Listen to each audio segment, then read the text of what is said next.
Good morning student. आपका अपने YouTube channel RC physics classes में हार्दिक अभिनंदन है। देखिए, कल हमने सेल टॉपिक स्टार्ट किया था और उसका श्रेणीक्रम संयोजन पढ़ लिया था। जो आज का हमारा टॉपिक है वो है सेलों का समांतर क्रम संयोजन। उम्मीद है आपने लास्ट लेक्चर देख लिया होगा। अगर नहीं देखा है तो आप प्लेलिस्ट में जाके चेक कर सकते हो, देख सकते हो। तो अब हमारा नेक्स्ट टॉपिक है सेलों का समांतर क्रम संयोजन, पैरेलल कॉम्बिनेशन ऑफ सेल्स। तो देखो, इसको समझाने से पहले मैं थोड़ा सा आपको याद दिला दूं। हमने पढ़ा था प्रतिरोधों का समांतर क्रम संयोजन। तो वहां पे हमने क्या डेफिनेशन लिखी थी कि जो प्रतिरोधों के प्रथम सिरे हैं वो एक ही बिंदु से कनेक्ट होने चाहिए और जो अंतिम सिरे हैं वो भी क्या होने चाहिए, एक ही बिंदु से कनेक्ट होने चाहिए। तो ऐसा जो संयोजन होता है वो क्या कहलाता है, प्रतिरोधों का समांतर क्रम संयोजन। तो इसी डेफिनेशन को हम यहाँ पे अप्लाई करेंगे। तो यहाँ पे क्या डेफिनेशन हो जाएगी कि जो सेल है उनके एक जैसी दूरता वाले टर्मिनल एक ही बिंदु से कनेक्ट होने चाहिए। कल भी मैंने बोल दिया था कि एक जैसी दूरता या जो समान दूरता का मतलब है वो क्या है कि प्लस प्लस होना चाहिए और माइनस माइनस होना चाहिए। तो ऐसी जो दूरता होती है उसको क्या बोला जाता है, एक जैसी दूरता, या क्या बोला जाता है, समान दूरता। तो डेफिनेशन क्या दी गई कि सेलों का एक ऐसा संयोजन जिसमें सभी सेलों के एक जैसी दूरता वाले टर्मिनल एक ही बिंदु से कनेक्ट होने चाहिए। यानी जो सेल है उनके अगर हम प्लस टर्मिनल ले रहे हैं तो सभी प्लस एक ही बिंदु से कनेक्ट होने चाहिए। तो देखो, यहाँ पे हमने कितने सेल लिए हैं, दो सेल लिए हैं। पहले सेल का विद्युत वाहकबल E1 और आंतरिक प्रतिरोध कितना है, R1। दूसरे सेल का विद्युत वाहकबल E2 और आंतरिक प्रतिरोध कितना है, R2। तो क्या बोला कि एक जैसी दूरता वाले सभी टर्मिनल एक ही बिंदु से कनेक्ट होने चाहिए। तो देखो, मैं पहले प्लस मान लेता हूं कि देखिए, प्लस लीजिए, इस सेल का ये प्लस और प्लस, देखो दोनों एक ही बिंदु से कनेक्ट है। उसी प्रकार अगर कोई ये चाहे कि नहीं सर मैं तो माइनस लूंगा, तो आप माइनस लेके ट्राई कर लो। देखो, यहां माइनस और यहां माइनस, दोनों माइनस एक ही बिंदु से कनेक्ट है। तो सेलों का ऐसा संयोजन जिसमें एक जैसी दूरता वाले सभी टर्मिनल एक ही बिंदु से जुड़े हुए हैं वो क्या कहलाता है, समांतर क्रम संयोजन। जरूरी नहीं यहाँ पे 2 सेल हो, 5 सेल हो, 10 सेल हो, बट सभी का प्लस एक बिंदु से और माइनस एक बिंदु से कनेक्ट हो, तो ऐसा संयोजन क्या कहलाता है, समांतर क्रम संयोजन। आगे देखिए, अब आप देखो, सेल से क्या कह रहे हो, धारा दे रहे हो, मतलब प्रवाहित कर रहे हो। तो इसका मतलब सेल का आवेशन करवा रहे हो, निरावेशन। मैंने लास्ट लेक्चर में ही बताया था कि जब सेल से धारा दी जाती है तो वो निरावेशन होता है, और जब सेल धारा लेता है तो वो क्या होता है, आवेशन। तो बताओ, सेल से धारा बाहर की तरफ जा रही है, इसका मतलब सेल से धारा आप किसको दे रहे हो, इस लोड को दे रहे हो। इसका मतलब आप क्या कर रहे हो, निरावेशन। और निरावेशन का कल मैंने फॉर्मूला पढ़ाया था, V बराबर क्या होता है, E माइनस IR। यहाँ पे जो V है वो टर्मिनल वोल्टता है, E है वो विद्युत वाहकबल है, I धारा है, और स्मॉल r क्या है, आंतरिक प्रतिरोध। अब देखो, क्या मैं इस IR का पक्षांतर इधर कर दूं और V का इधर कर दूं तो क्या हो जाएगा, देखो माइनस IR उधर जाएगा तो क्या हो जाएगा, plus IR is equal to E। यहां से इस V का पक्षांतर करूं तो IR बराबर क्या हो जाएगा, E माइनस V। यहां से अगर मैं कहूं कि मुझे I चाहिए तो I का फॉर्मूला क्या हो जाएगा, E minus V upon R। बताओ, इसमें कोई दिक्कत। ये क्या है, जब सेल निरावेशित होता हो तो ये किसका फॉर्मूला होता है, V का, कि E माइनस IR। अब देखिए, पहले सेल से कितनी धारा जा रही है, I1। दूसरे से कितनी जा रही है, I2। तो बताओ, इस लोड के पास कितना करंट पहुंचेगा। तो मैंने क्या कहा था कि करंट अदिश राशि होती है। तो इससे कितना आ रहा है, I1, इससे कितना आ रहा है, I2। तो बताओ, इस लोड में कितना आ जाएगा, I1 प्लस I2, यानी दोनों धाराओं का क्या हो जाएगा, योग। तो ये जो I है वो क्या है, वो है I1 प्लस I2। तो क्या मैं ऐसा लिख सकता हूं, इसको मैं I को I इक्विवेलेंट बोल दूं तो कोई दिक्कत। तो I इक्विवेलेंट का मान कितना हो जाएगा, I1 प्लस I2। इसको आप क्या दे दो, समीकरण 1। अब यहां से देखिए, अगर मैं प्रथम सेल के लिए बात करूं, प्रथम सेल के लिए, तो बताओ, प्रथम सेल में धारा कितनी है, I1। तो I की जगह क्या जाएगा, I1 इज इक्वल टू, देखो विद्युत वाहकबल प्रथम सेल का कितना है, E1। तो क्या आ जाएगा, E1 माइनस, क्या V1 आएगा, नहीं आ सकता। क्यों नहीं आ सकता, क्योंकि सेलों के समांतर क्रम या प्रतिरोधों का समांतर क्रम में, जो समांतर क्रम में वोल्टेज होती है वो हमेशा क्या रहती है, सेम रहती है। जिस प्रकार श्रेणी क्रम में धारा सेम रहती है, उसी प्रकार समांतर क्रम में कौन सेम रहता है, वोल्टता। तो V तो सबके लिए क्या है, सेम है।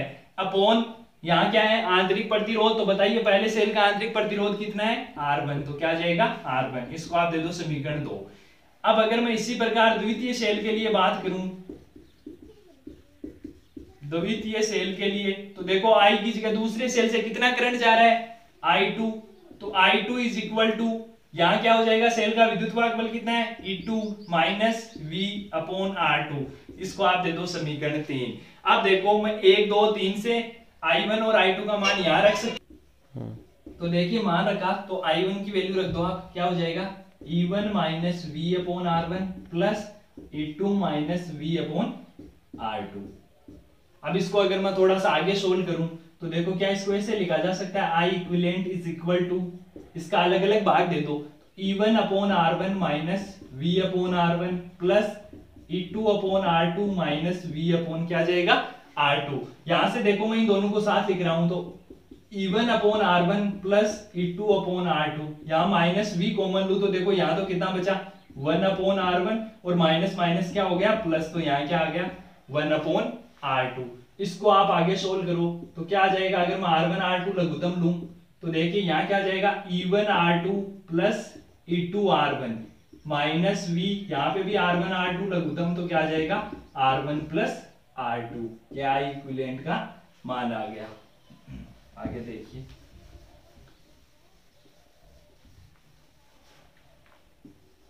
यहां से देखिए अगर मैं v निकालना चाहूं तो क्या करता हूं, मैं इस v का पक्षांतरण कर देता हूं और I का इधर पक्षांतरण कर देता हूं। तो देखिए क्या हो जाएगा v R1 plus R2 upon R1 R2। आपने क्या किया v का उधर पक्षांतरण कर दिया तो माइनस था तो किस में कन्वर्ट हो गया प्लस में, और I का इस साइड पक्षांतरण कर दिया तो प्लस है तो किस में आ जाएगा माइनस में। तो minus I is equal to क्या हो गया, इसका उधर पक्षांतरण कर दिया तो यहां कौन बच गया E1 R2 plus E2 R1 upon R1 R2, और ये इधर आ गया तो किसका हो गया माइनस का, तो माइनस I इक्विवेलेंट। आपने किया क्या, इस वीक वाले पोर्शन का तो उधर पक्षांतरण कर दिया और I का इस साइड पक्षांतरण कर दिया। अब देखो यहां से अगर मैं v निकालना चाहूं तो जो इसके मल्टीप्लाई में है वो इधर किस में आ जाएगा भाग में। तो देखिए E1 R2 plus E2 R1 upon R1 R2, अब इसका भाग दोगे तो क्या हो जाएगा R1 R2 upon R1 plus R2 minus I equivalent क्या जाएगा R1 R2 upon R1 plus R2। तो देखिए R1 R2 से क्या हो, दोनों एक दूसरे को क्या कर देंगे कैंसिल, तो v का मान कितना आ जाएगा E1 R2 plus E2 R1 upon R1 plus R2 minus I equivalent R1 R2 upon R1 plus R2। और अगर मैं इन दोनों सेलों को हटाकर एक ऐसा सेल लगा दूं जिसका विद्युत वाहक बल इन दोनों के बराबर तथा आंतरिक प्रतिरोध इन दोनों के बराबर हो, तो जो V का फॉर्मूला हो जाएगा वो क्या हो जाएगा E equivalent minus I R equivalent. अब देखिए इसको आप समीकरण दे दीजिए 4 और इसको दे दीजिए 5, इन दोनों को आप कंपेयर करो तो देखिए E इक्विवेलेंट की वैल्यू क्या आ जाएगी, E इक्विवेलेंट की वैल्यू आ जाएगी E1 R2 plus E2 R1 upon R1 plus R2 I और R इक्विवेलेंट की वैल्यू क्या आ जाएगी, वो आ जाएगी R1 R2 upon R1 plus R2। तो यहां से आपको E इक्विवेलेंट भी मिल गया और क्या मिल गया R इक्विवेलेंट। ये आपने कैसे निकाला, दोनों को कंपेयर किया तो देखिए माइनस I से पहले जो लिखा हुआ है वो तो किसको बताएगा E इक्विवेलेंट को, और यहाँ I के जो गुणा में वो किसको बताएगा R इक्विवेलेंट को।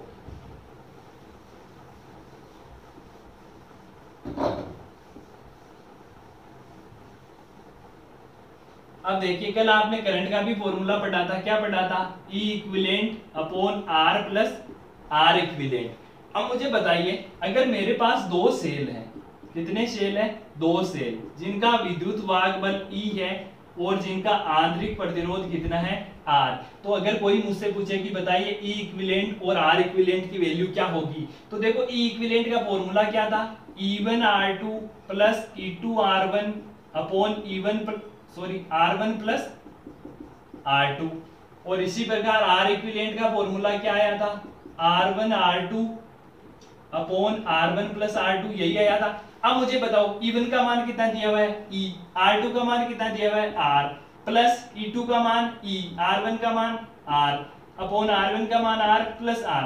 तो देखिए ऊपर कितना हो गया, ऊपर हो गया 2ER और नीचे कितना हो गया 2R। तो देखो 2 से 2 कैंसिल आउट, R से R कैंसिल आउट, तो यहाँ कितना आ गया E। और देखो R1 की वैल्यू R, R2 की value R upon R plus R, तो R स्क्वायर अपॉन 2r, तो यहां से क्या आ गया r/2।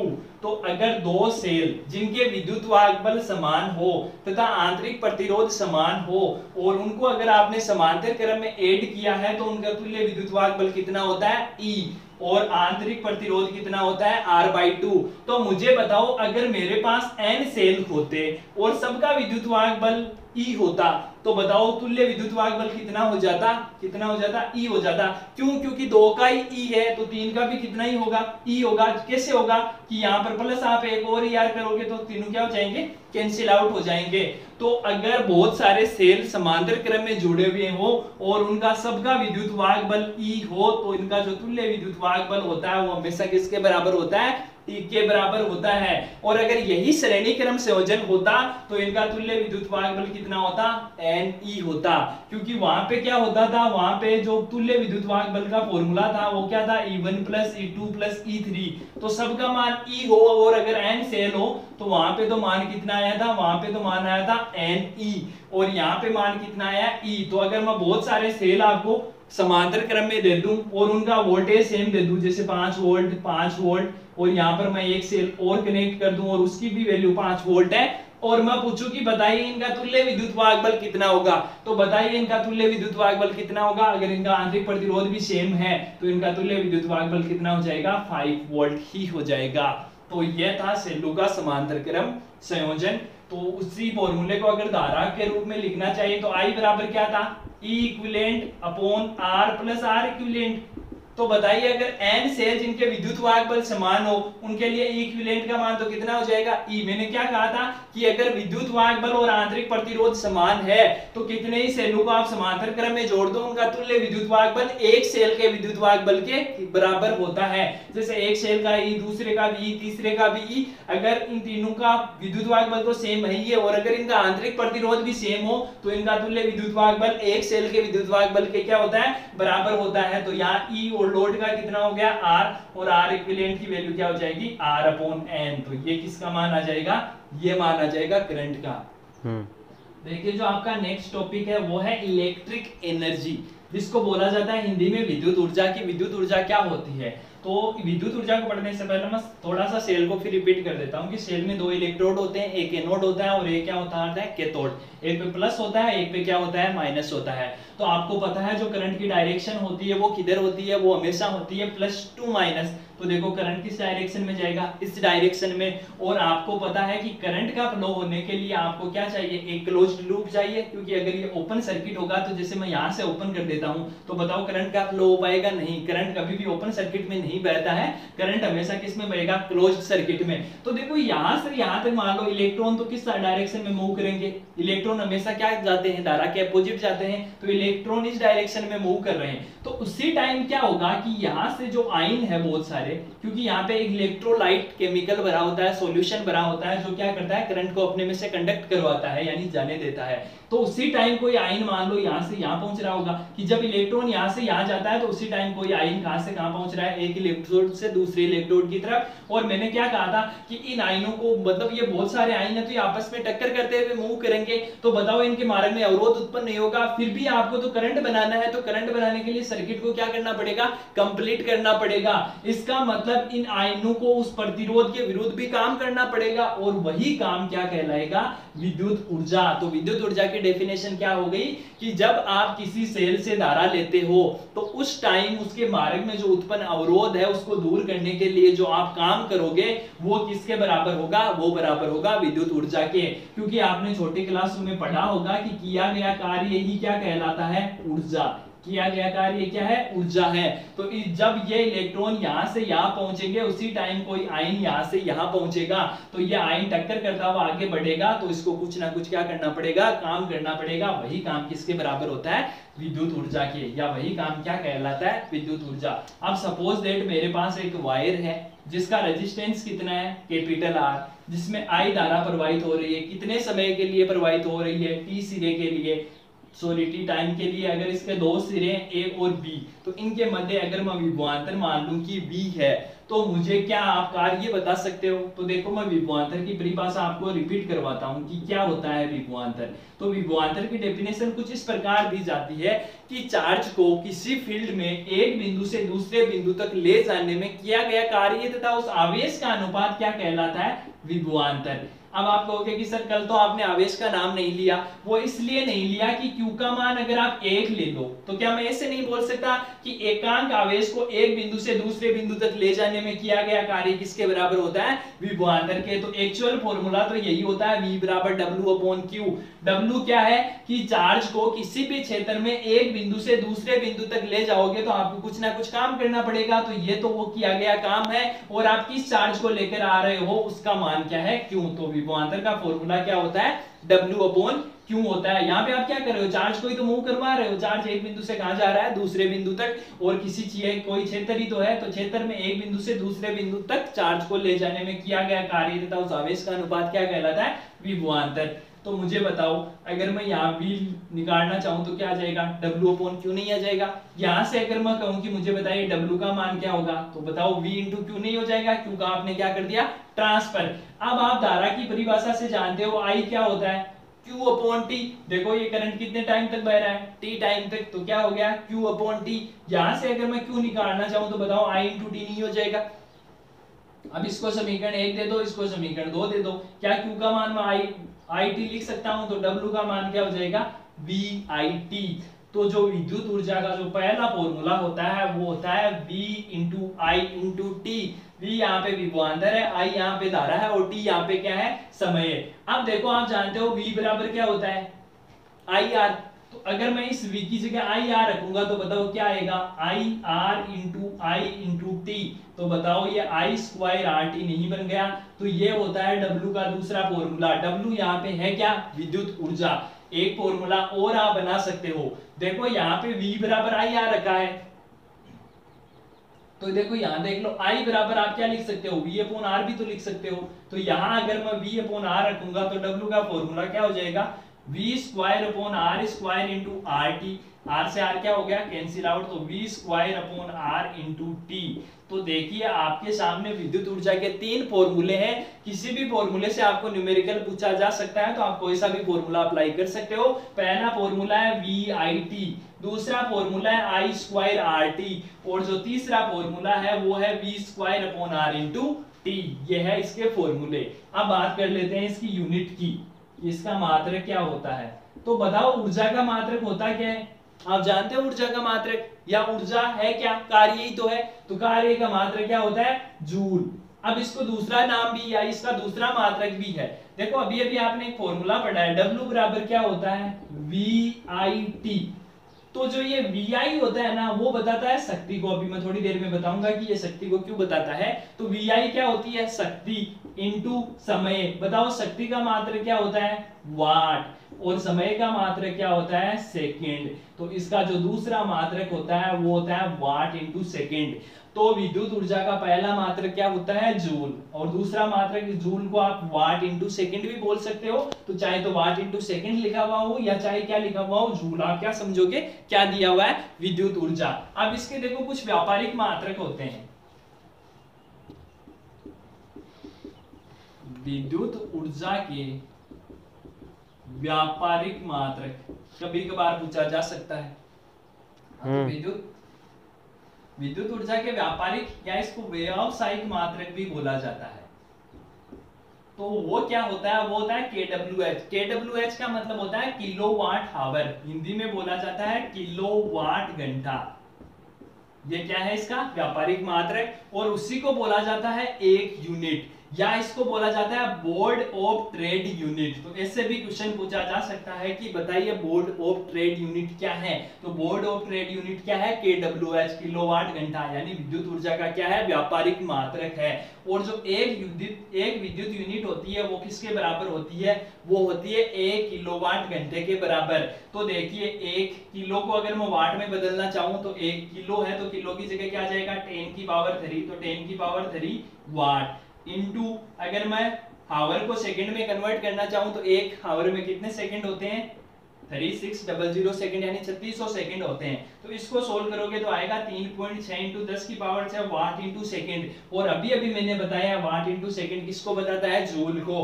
तो 1 किलोवाट घंटे में कितने जूल होते हैं, वो होते हैं 3.6 इंटू 10 की पावर 6 जूल। तो ये है विद्युत ऊर्जा। नेक्स्ट टॉपिक है विद्युत शक्ति, और ये इस चैप्टर का आखिरी टॉपिक है, विद्युत शक्ति, इलेक्ट्रिकल पावर। तो देखो छोटी क्लास में आपने शक्ति पढ़ी होगी। शक्ति का जो फ्री भाषा है, जो फॉर्मूला होता है वो क्या होता है कि किया गया कार्य तथा समय का अनुपात क्या कहलाता है, शक्ति। यानी पावर बराबर होता है वर्क अपॉन टाइम, वर्क किया गया कार्य और टी क्या है, समय। तो आपने अभी अभी बताओ मुझे, कार्य आपने अभी अभी नहीं निकाला, पहला फॉर्मूला क्या निकाला था, VIT। तो आप टी से डिवाइड करोगे तो देखो टी से टी कैंसिल आउट, तो पी का मान कितना आ गया, VI। और अभी थोड़ी देर पहले ही मैंने बताया था कि VI को क्या बोला जाता है, शक्ति। तो मैंने कहा था कि मैं बताऊंगा कि इसको शक्ति ही क्यों बोला जाता है। तो क्या हो गया, P बराबर VIT अपॉन T। तो क्या आ गया, V।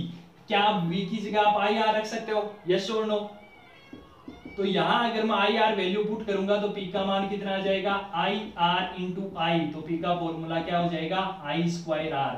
तो ये होता है P का दूसरा फॉर्मूला। तो एक फॉर्मूला तो आ गया VI, एक फॉर्मूला क्या आ गया, I स्क्वायर R। देखो एक और बनता है, यहाँ I की जगह अगर मैं V अपॉन R पुट कर दूं तो बताओ क्या आएगा, P बराबर I का स्क्वायर तो क्या हो जाएगा, V square upon R square into R। तो R से R कैंसिल आउट, तो P का फॉर्मूला क्या आ गया, वो आ गया V स्क्वायर अपॉन R। तो जिस प्रकार W के आपने तीन फॉर्मूले पढ़े थे, VIT, I स्क्वायर RT और V square upon R into T. तो उसी प्रकार देखो इन सबको आप टी से डिवाइड कर दो तो आपको सीधे यही फॉर्मूले मिल जाएंगे। देखो इससे टी से डिवाइड किया तो VI, इसको टी से डिवाइड किया तो क्या हो गया, I स्क्वायर R, और इसको टी से डिवाइड किया तो क्या आ गया, V स्क्वायर अपॉन R। तो जिस प्रकार कार्य के तीन फॉर्मूले आपने विद्युत ऊर्जा के तीन फॉर्मूले निकाले हैं, बस कुछ नहीं करना, उसमें आपको किससे डिवाइड करना है, टी से। तो वो सभी फॉर्मूले किसको बताएंगे, शक्ति को। तो पहला फॉर्मूला शक्ति का क्या हो गया, VI, दूसरा क्या हो गया, I स्क्वायर R, और तीसरा क्या हो गया, V स्क्वायर अपॉन R। अब थोड़ी सी इसकी मात्रक की बात कर ली जाए तो जो शक्ति का मात्रक होता है, SI मात्रक, वो आप जानते हो क्या होता है, वो होता है वाट। शक्ति का SI मात्रक क्या होता है, वाट। इसके कुछ अन्य मात्रक भी प्रचलन में है, जैसे 1 किलोवाट तो उसको बोलोगे 10 की पावर 3 वाट। अगर 1 मेगावाट आ जाए तो मेगा का मतलब होता है 10 की पावर 6। तो किलो का मतलब तो होता है 10 की पावर 3 और मेगा का मतलब होता है 10 की पावर 6। और इसका एक अन्य मात्रक है जो बहुत प्रचलित है, उसको बोला जाता है अश्व शक्ति। क्या बोला जाता है, अश्व शक्ति। और एक अश्व शक्ति की वैल्यू होती है 746 वाट। तो यह भी पूछा जा सकता है कि बताइए अश्व शक्ति किसका मात्रक है। तो अश्व शक्ति किसका मात्रक है, वो मात्रक है विद्युत शक्ति का। और एक अश्व शक्ति की वैल्यू कितनी होती है, 746 वाट। अब इसी टॉपिक के साथ आपका इलेक्ट्रिक करंट कंप्लीट हो चुका है। आपके नोट्स आपको PDF में मिल जाएंगे, और किसी भी प्रकार की कोई दिक्कत हो, समस्या हो तो आप मुझे कमेंट सेक्शन में पूछ सकते हैं। Thank you students.